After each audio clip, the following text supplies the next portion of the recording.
সীমা লঙ্ঘন করিও না। সীমা লঙ্ঘন করলে আল্লাহ তাআলা তাকে ক্ষমা করেন না। আর সূরা ইমরান আপনারা সবাই জানেন, যারা এগুলো জানেন না।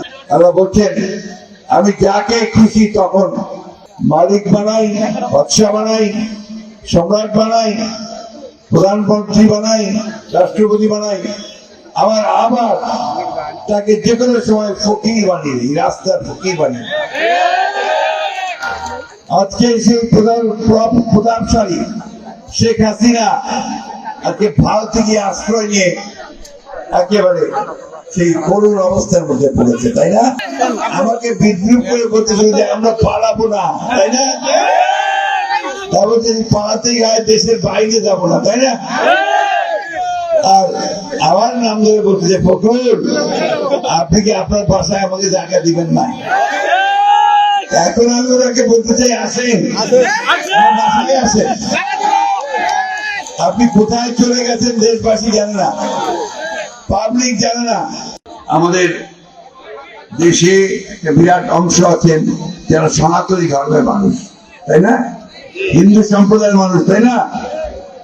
তারা তো আমাদের আমানত নাকি?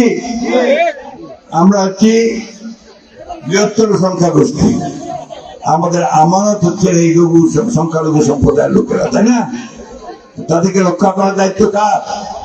আমাদের। আল্লাহ তাআলা বারবার বলছেন, আমানত যে খেয়ানত করে সে কিন্তু মুমিন না। এই আমানতকে আমাদের রক্ষা করতে হবে। তাদের পূজা আসছে, সেই পূজা যেন সেই রক্ষা হয়, কোথাও যেন কোনো অঘটন না ঘটে, তাদের সম্পত্তি, তাদের আত্মীয় স্বজনের উপরে কোনো অত্যাচার না আসে, সেই ব্যবস্থা আমাদের। এই সরকারও বলছে যে কিছু কিছু জিনিস আওয়ামী লীগ এত খারাপ করে দিয়ে গেছে, যেমন ভোটের ব্যবস্থা। মানুষ ভোট দিবারে পারে না, তাই না? ভোট দিতে পারছে? আপনারা কি ভোট কেন্দ্রে গেছেন যখন ভোট দিতে পারছেন?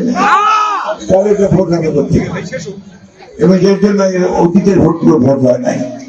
তো এইটা ঠিক করা দরকার, সবাই যেন ভোট দিতে পারে, যার ভোট সে দিবে, যাকে খুশি তাকে দেবে, তাই না? এবং সেই ভোটের মধ্যে দিয়ে আমরা আমাদের প্রতিনিধি নির্বাচন করব। এই সময়টুকু আমাদের এই বর্তমান সরকারে আছে, তাদেরকে দিতে হবে।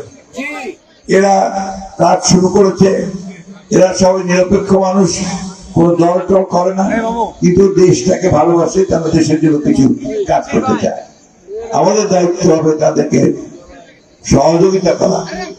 এখানে আপনাদের ইএমও সাহেব আছে, এখানে আপনাদের পুলিশ ওসি সাহেবরা, পুলিশরা আছেন, অন্যান্য সরকারি বিভাগের কর্মকর্তা আছেন।